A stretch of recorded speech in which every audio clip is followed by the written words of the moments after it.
नमस्कार। Hindi education channel A to Z पे आपका स्वागत है। पिछली वीडियो में हमने विकारी शब्द संज्ञा की सउदाहरण विस्तृत चर्चा की, जिसमें हमने जाना कि संज्ञा क्या है, इसके कितने भेद होते हैं, प्रत्येक भेद की भी गहनतापूर्वक चर्चा की। आज के इस वीडियो में हम एक और विकारी शब्द सर्वनाम की चर्चा आरंभ करने जा रहे हैं। आइए शुरू करते हैं। सर्वनाम, इसका शाब्दिक अर्थ होता है सब नाम। अगर इसकी परिभाषा पर गौर करें तो हम देखते हैं वह विकारी शब्द जो संज्ञा या सर्वनाम के स्थान पर प्रयुक्त होता है सर्वनाम कहलाता है। सर्वनाम संज्ञा शब्दों का प्रतिनिधित्व भी करते हैं।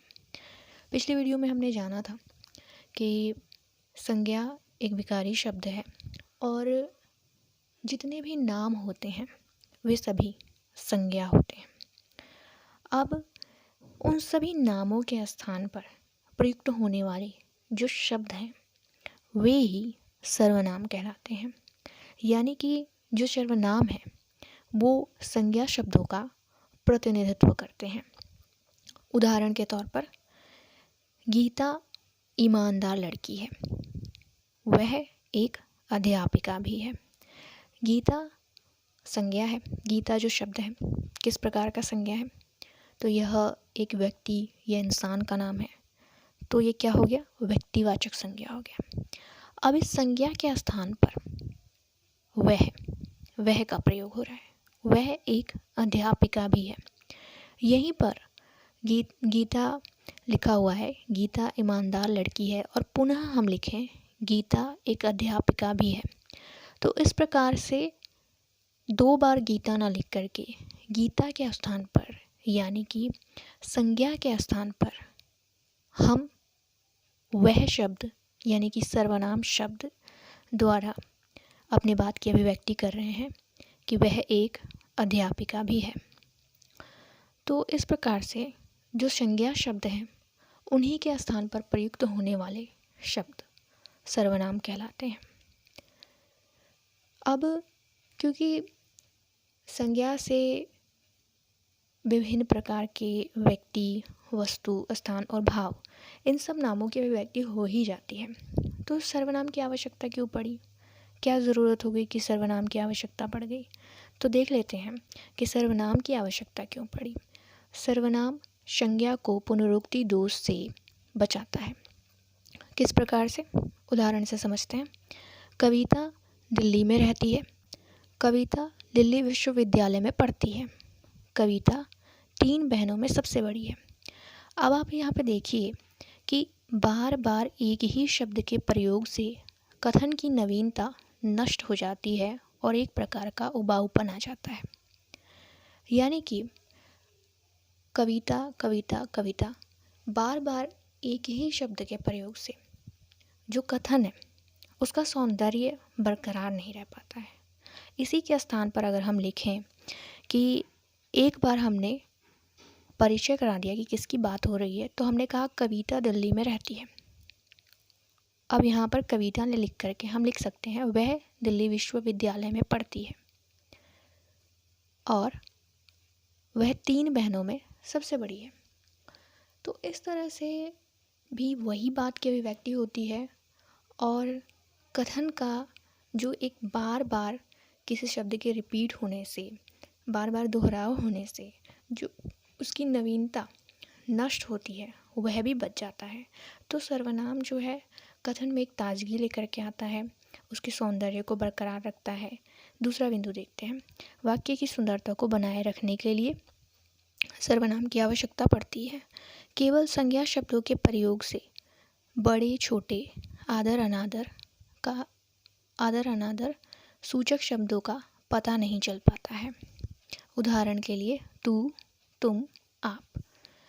अब जैसा कि यहाँ पे लिखा हुआ है कि जो संज्ञा शब्द हैं उनसे बड़े छोटे के बीच का जो अंतर है बातचीत में वह ज्ञात नहीं हो पाता है। बातचीत में हो या लेखन में हो वह नहीं ज्ञात हो पाता है, वह ज्ञात होता है सर्वनाम शब्दों से। जैसे तू, तुम, आप है, तो तू और तुम जो है ये अपने से छोटे के लिए या बराबर के लिए प्रयोग में लाया जाता है। जब किससे बातचीत करते हैं।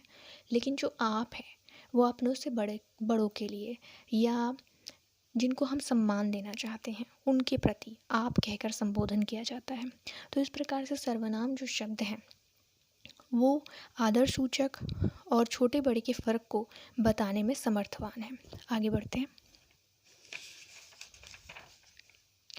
सर्वनाम आश्रित वाक्यों को प्रधान वाक्यों से जोड़ने का काम भी करते हैं। सर्वनाम आश्रित वाक्यों को प्रधान वाक्यों से जोड़ने का काम भी करते हैं।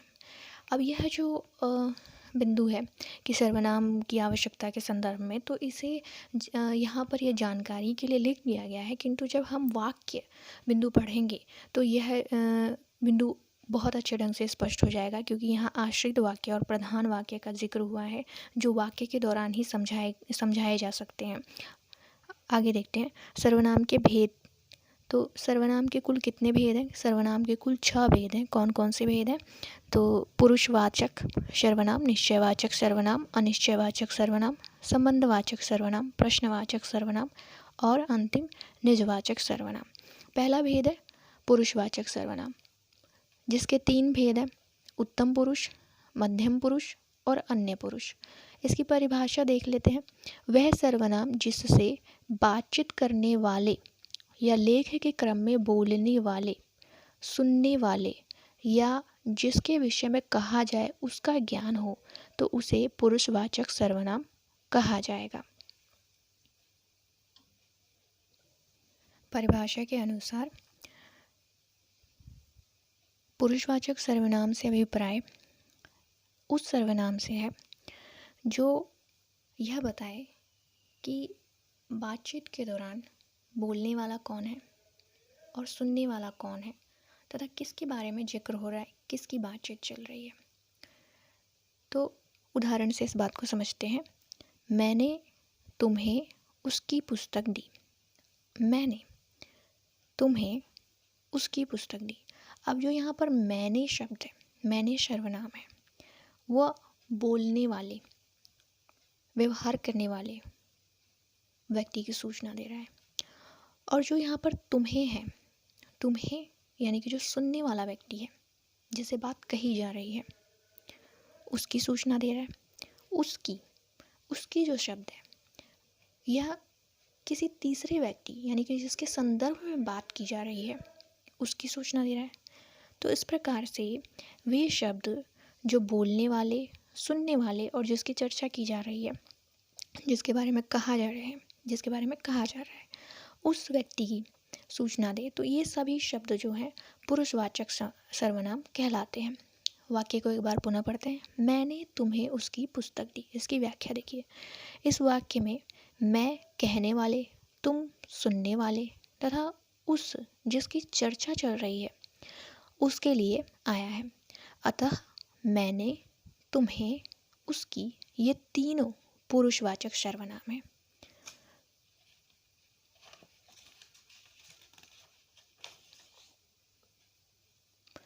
पुरुषवाचक सर्वनाम के भेद कितने होते हैं? हमने जाना कि पुरुषवाचक सर्वनाम के 3 भेद होते हैं, जिसमें से पहला है उत्तम पुरुष। उत्तम पुरुष क्या है इसे जान लेते हैं। बातचीत या लेख के क्रम में जो बोलता या लिखता है उसे उत्तम पुरुष कहते हैं। उत्तम पुरुष के उदाहरण हैं मैं और हम। मैं एक वचन के संदर्भ में, हम बहुवचन के संदर्भ में। मध्यम पुरुष क्या होता है? जिसे संबोधित कर कहा या लिखा जाता है उसे मध्यम पुरुष कहते हैं। इसके उदाहरण हैं तू, तुम, आप। तू एक वचन के लिए, तुम एक वचन में भी आता है और बहुवचन में भी आता है। आप आदर सूचक संदर्भ में प्रयोग किया जाता है। अन्य पुरुष क्या होता है? जिसके विषय में कुछ कहा जाए या लिखा जाता है उसे मध्यम पुरुष या प्रथम पुरुष कहा जाता है। मध्यम पुरुष या प्रथम पुरुष कहा जाता है। माफ़ कीजिए, यहाँ मध्यम नहीं आएगा, यहाँ पर अन्य आएगा। अन्य पुरुष या प्रथम पुरुष कहा जाता है। इसके उदाहरण हैं वह, वे, यह, ये, सो, कुछ, कौन, क्या, कोई। अगला भेद है निश्चयवाचक सर्वनाम।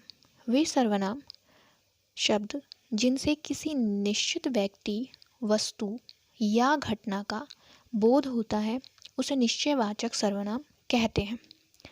उदाहरण देख लीजिए, वह बहुत अच्छी लड़की है, यह गीता का घर है। इन दोनों वाक्यों में वह और यह निश्चयवाचक सर्वनाम है। नोट पढ़ लेते हैं। यह, ये, वह, वे, वो निश्चयवाचक सर्वनाम के साथ साथ पुरुषवाचक सर्वनाम के अन्य पुरुष का उदाहरण भी है। निर्भर करता है कि यह किस अर्थ में प्रयोग में लाए जाते हैं। आगे बढ़ते हैं।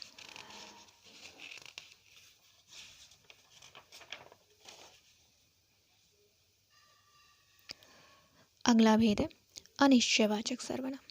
वे सर्वनाम शब्द जिनसे किसी व्यक्ति, वस्तु या घटना की निश्चितता का बोध नहीं होता है उसे अनिश्चयवाचक सर्वनाम कहते हैं। उदाहरण के लिए, अनिश्चयवाचक सर्वनाम का बोध कराने वाले शब्दों की संख्या मात्र 3 है। पहला कोई, दूसरा कुछ, तीसरा किसी। कोई, कोई आया है। अगर मैं इसकी व्याख्या करके आपको समझाऊं तो कोई आया है, इससे किसी निश्चित व्यक्ति के आने का बोध नहीं होता है। यानी कि कोई से वहाँ पर कोई भी हो सकता है, राम, श्याम, गीता, सीता, बच्चा, बूढ़ा, कोई भी हो सकता है। तो यहाँ पर कोई आया है से यह निश्चित नहीं हो पा रहा है कि कौन आया है। कुछ खाने के लिए दे दो, कुछ, अब कुछ से भी निश्चित नहीं है कि कुछ क्या दें, फल दें, भोजन दें, क्या दें। तो इस तरह से कुछ भी जो शब्द है वह अनिश्चितता का बोध कराता है। किसी, इसी प्रकार से यहाँ किसी का क्या काम, अब किसी से भी निश्चितता का बोध नहीं हो रहा है।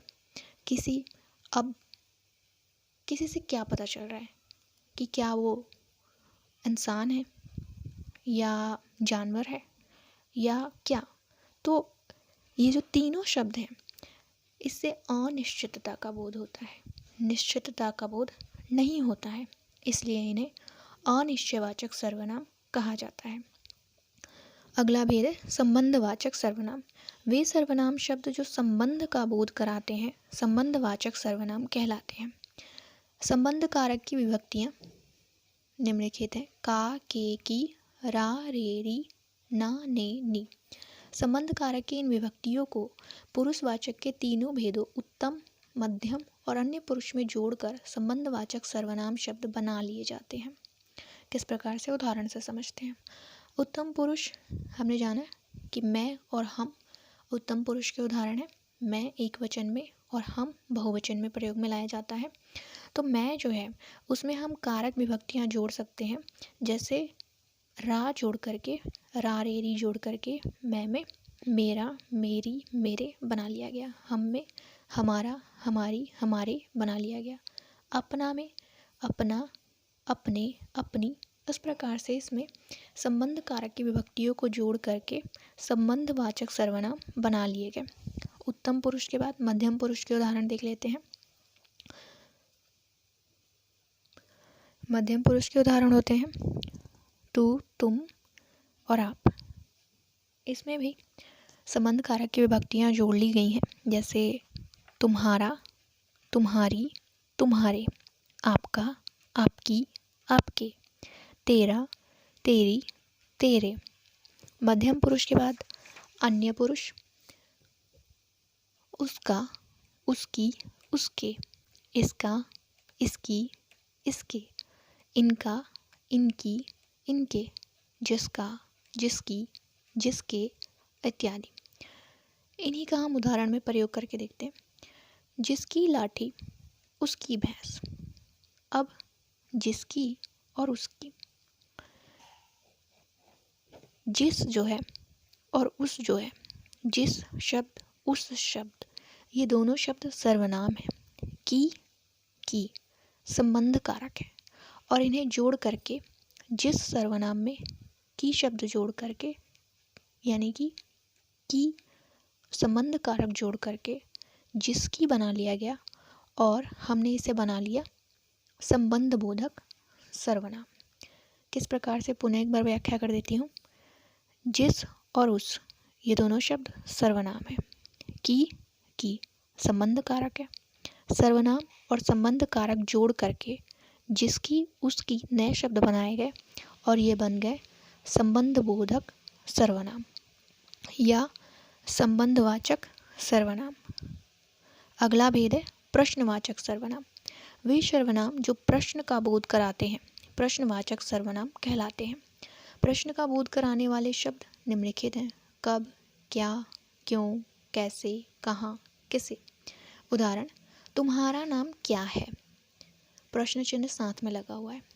तुम कहाँ रहते हो, तुम कब आए, ये सभी प्रश्न के सूचक हैं। इसका एक उत्तर बनता है, तुम्हारा नाम क्या है, मेरा नाम प्रियंका है। तुम कहाँ रहते हो, तुम कब आए। तो ये सभी प्रश्न हैं, इनका उत्तर बनता है। अगला सर्वनाम है निजवाचक सर्वनाम। वे सर्वनाम जो निज या स्वयं या अपने आप का बोध कराते हैं निजवाचक सर्वनाम कहलाते हैं। उदाहरण, स्वावलंबी लोग अपने आप पर भरोसा रखते हैं। अपने आप, मैंने स्वयं ही भोजन पकाया है। तुम्हें अपनी समस्या का हल खुद ही तलाशना होगा। इन सभी उदाहरणों में ये जो शब्द हैं अपने आप, स्वयं, खुद, ये स्वयं का, निज का या अपने आप का बोध कराते हैं, इसलिए इन्हें निजवाचक सर्वनाम कहा जाता है।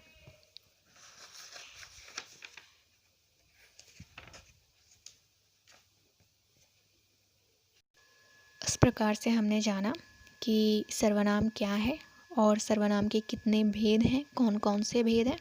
तो अगर आपको ये वीडियो अपने लिए यूज़फुल लगा हो तो प्लीज़ चैनल को सब्सक्राइब करें, वीडियो को लाइक एंड शेयर करें और अपने महत्वपूर्ण कमेंट बॉक्स में ज़रूर डाल दें। मिलते हैं अगले वीडियो में, तब तक के लिए नमस्कार।